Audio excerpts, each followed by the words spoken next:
ये इसका इंजेक्टर 3 ख़राब हो चुके थे। ये 3 इंजेक्टर लगाए हैं। 2024 मॉडल करोला है ये।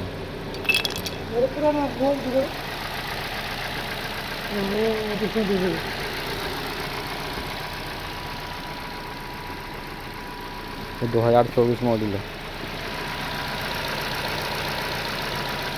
इतनी जल्दी इंजेक्टर ख़राब होने की वजह से कार में मिसिंग आ गई थी।